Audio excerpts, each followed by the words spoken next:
हाथ में लेने के लिए हमको आदेश है। हमारे शास्त्र कहते हैं कि गौ हत्यारे को गोली मार दो। ज्योतिर्पीठ शंकराचार्य ओडिशा प्रभारी तथा गो ध्वज स्थापना भारत यात्रार ओडिशा राज्यर संयोजक। जय जगन्नाथ। समस्ते जानिथिबे आम सनातन हिंदू धर्मर आस्था गौमाता, जो गौमाता को केंद्र करी भारत स्वाधीनता हैला। स्वाधीनता हेबा परे मध्य राजगादी रे आसीन होइतिबा समस्त राजगादी राजनेता माने गो सुरक्षा पाई कौनसी पदक्षेप नहीं ना। यही आस्था को केंद्र करी पूज्य ज्योतिर्पीठर शंकराचार्य अभिमुक्तेश्वरानंद सरस्वती आसंता अक्टोबर 6 तारिख दिन भुवनेश्वर रेलवे ऑडिटोरियम रे 12 रु 3टा मध्य उद्बोधन देवे एवं गो ध्वजा स्थापन करी गौ माता को राष्ट्रमातार सम्मान देवे। यही कार्यक्रम आसंता गत माघ मेलार प्रयागराज रे एक गो सांसद अधिवेशन हो जाए। गो सांसद अधिवेशन परे मार्च 14 ठारू मार्च 28 पर्यंत वृंदावन रु सांसद भवन को पदयात्रा होइतिला।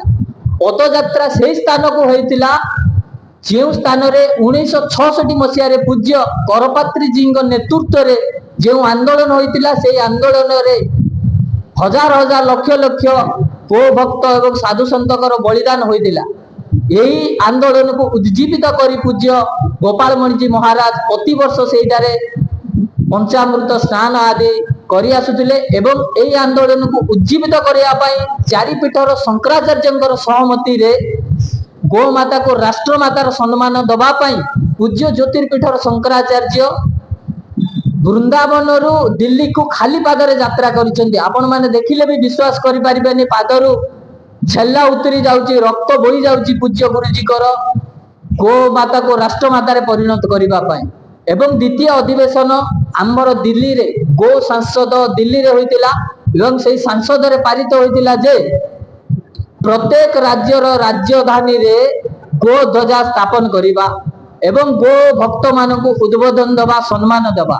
यही क्रम रे आसंता काली ठारू अयोध्या रे यही यात्रा आरंभ होउची।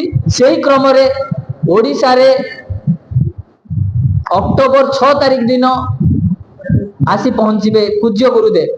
रेलवे ऑडिटोरियम रे 12 रु 3टा मध्य उद्बोधन देवे।